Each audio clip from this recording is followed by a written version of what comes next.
सर्वेषां कृते यथा योग्य नमस्कारम्। अहमस्मि doctor Vijay Kumar Tyagi, BD inter college भगवानपुरस्य हरिद्वारस्य ई लर्निंग कक्षायाम्। आइए 10वीं कक्षा के क्षेमुसी द्वितीयो भागः संस्कृत की पाठ्यपुस्तक के शिशु लालनम के इस पाठ्यांश का अध्ययन करते हैं।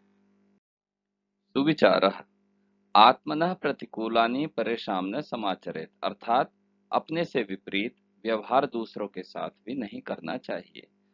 कहने का तात्पर्य है कि जो व्यवहार, जो शब्दावली हमें अपने लिए किसी दूसरे के प्रयोग करने पर परेशानी होती है, अच्छा नहीं लगता है, ऐसे अपशब्दों का प्रयोग, ऐसे व्यवहार का प्रयोग हमें दूसरों के लिए भी नहीं करना चाहिए। जैसा कि आपको विदित ही है कि प्रस्तुत पाठ का परिचय, जब तक ये पाठ चलता रहेगा एक समान ही रहना है, अतः विद्यार्थी इसको पुनः आवृत्ति कर लेंगे। प्रिय विद्यार्थियों, प्रस्तुत है पाठ का परिचय हिंदी भाषा माध्यम से। आप इसको पढ़ करके हृदयंगम करने का प्रयास करेंगे। आइए देखते हैं पाठ्यांश। रामः अहमत्र भवतो जनकं नामतो वेदितुम् इच्छामि। लव न हि जानामि यस्य नामधेयं, न कश्चिदस्मिन् तपोवने तस्य नाम व्यवहरति। राम अहो माहात्म्यं। कुश जानाम्यहं तस्य नामधेयं।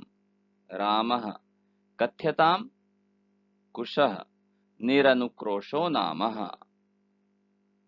रामः वयस्य अपूर्वं खलु नामधेयम्। विदूषकः विचिन्त्य एवं तावत् पृच्छामि, निरनुक्रोश इति कः एवं भणति। कुशः अम्बा।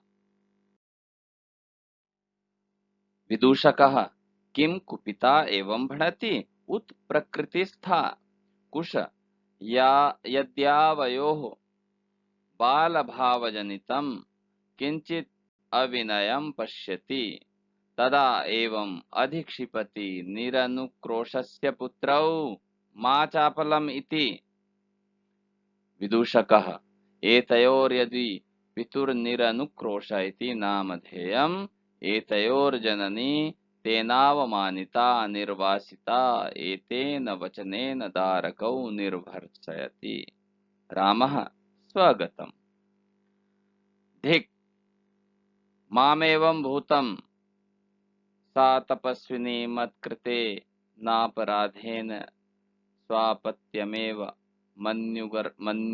मन्युगर्भै अक्षरै निर्भर्त्सयति सवाष्पम अवलोकयति। पाठ्यांश का संदर्भ पूर्वत है। प्रसंग राम लव और कुश से उनके माता पिता के विषय में जानना चाहते हैं। इसी का वर्णन प्रस्तुत पाठ्यांश में, नाट्यांश में किया गया है। कुछ कठिन शब्द आए हैं, उनको देखते हैं। यद्यावयोः, यदि धन आवयोः, संधि हो गई, यण संधि हो गई, यदि का ई और आगे आ, तो आगे स्वर होने के कारण ई को य, यद्यावयोः। जानाम्यहम, जानामि, अहम, यहाँ पर भी यण संधि हुई है। अधिक्षिपति, अधि उपसर्ग है, क्षिप धातु है और तिप प्रत्यय है। निरनुक्रोशस्य, निर अनुक्रोशस्य, षष्ठी विभक्ति है क्रोशस्य में, निर और अनु उपसर्ग है। एतयोर यदि, एतयोः षष्ठी विभक्ति और यदि, यदि एतयोर यदि, एतयोर जननी, यहाँ पर भी इसी प्रकार से एतयोः जननी, इन दोनों की माता, जन्म देने वाली। आइए शब्दार्थों का अवलोकन करते हैं। निरनुक्रोशः निर्दयः दयारहित, अम्बा जननी माता, भणति कथयति कहता है, उत अथवा, अथवा या, प्रकृतिस्था सामान्य मनस्थिति, स्वाभाविक रूप से। अधिक्षिपति अधिक्षेपम करोति फटकारती है। चापलम चपलताम चंचलता। प्रिय विद्यार्थियों, आपको घर में रहकर स्वस्थ रहकर लॉकडाउन का पालन करते हुए, सामाजिक दूरी का अनुपालन करते हुए, WHO द्वारा दिए गए निर्देशों का अनुपालन करते हुए इन श्लोकों को सुंदर हस्तलेख में अपनी अभ्यास पुस्तिका में लिखना है। प्रश्नोत्तरों का लेखन अभ्यास पुस्तिका में करते हुए उनको याद करना है, कंठस्थ करना है और पढ़ाए गए दोनों श्लोकों का कंठस्थ करके उनका सस्वर उच्चारण करना है।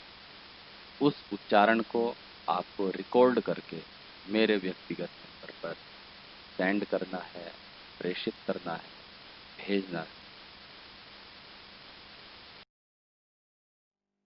आइए पाठ्यांश का हिंदी अर्थ देखते हैं।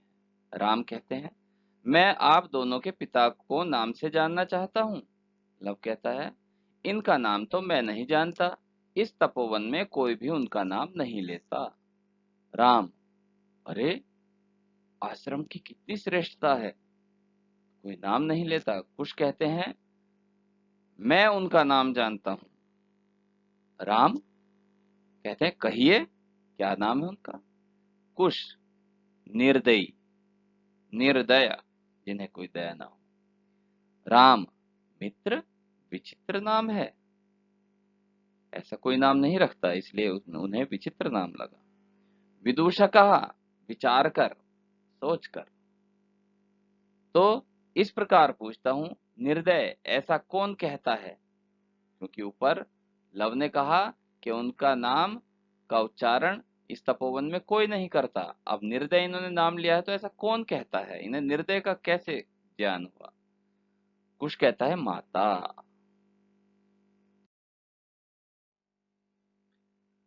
विदूषक, क्या इस प्रकार क्रोध में कहती है अथवा स्वाभाविक रूप से? क्या वो तुम्हारी माता तुम्हारे पिता को निर्दयी गुस्से में कहती है, क्रोध में कहती है, या स्वाभाविक रूप से? कुश कहता है, यदि हम दोनों बाल भाव से उत्पन्न कोई अविनय चंचलता देखती है, तब इस प्रकार फटकारती है, निर्दय के पुत्रों चंचलता मत करो। विदूषकः, इन दोनों के पिता का नाम यदि निर्दय है तो इनकी माता द्वारा अपमानित और घर से निकाली गई है, इसीलिए ऐसे वचनों से दोनों पुत्रों को धमकाती है। राम मन ही मन में, स्वगतम, अपने मन में सोचता है, ऐसे निर्दय आचरण करने वाले मुझको भी धिक्कार है, क्योंकि यह निर्दय आचरण राम ने भी किया था, अपनी पत्नी सीता को घर से निकाल दिया था। वह तपस्वी मेरे द्वारा किए गए अपराध के कारण अपनी ही संतान को मन में दबे हुए क्रोधपूर्ण शब्दों से धमकाती है, आंखों में आंसू भरकर देखता है। आइए प्रश्नोत्तर भाग देखते हैं। प्रथमः प्रश्नः, कुशलवयोः जनकम नामतः कः वेदितुम् इच्छति? लव और कुश के पिता के नाम को कौन जानना चाहता है नाम के द्वारा? उत्तरम, कुशलवयोः जनकम नामतः रामः वेदितुम् इच्छति। द्वितीयः प्रश्नः, नामधेयं कः जानाति? उत्तरम, नामधेयं कुशः जानाति। तृतीयः प्रश्नः, अपूर्वं नामधेयं किमस्ति? उत्तरम, निरनुक्रोशः इति अपूर्वं नामधेयम् अस्ति। चतुर्थः प्रश्नः, रामः कथम् अवलोकयति? उत्तरम, रामः सबाष्पम् अवलोकयति। पंचमः प्रश्नः, लवकुशयोः कीदृशी जननी तौ निर्भर्त्सयति? उत्तरम, लवकुशयोः अवमानिता निर्वासिता च जननी तौ निर्भर्त्सयति।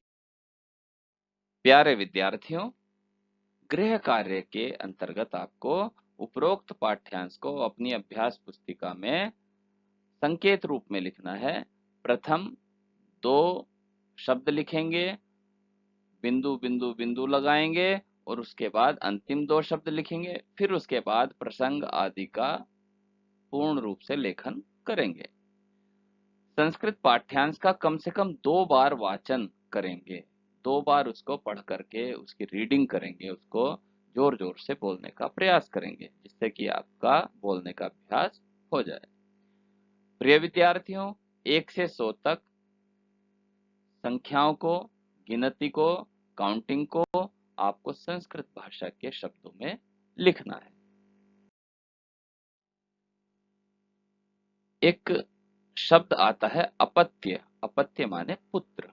तो अपत्य किसको कहा जाएगा, इस श्लोक के माध्यम से बताया है। अंतःकरण तत्वस्य दंपत्योः स्नेह संश्रयात् आनंद ग्रंथिरेकोयम अपत्यमिति पठ्यते। पति और पत्नी के मन और चित्त के स्नेहवश मिल जाने के आनंद के समूह के रूप में जो प्रकट होता है उसे ही अपत्य अर्थात पुत्र कहा जाता है।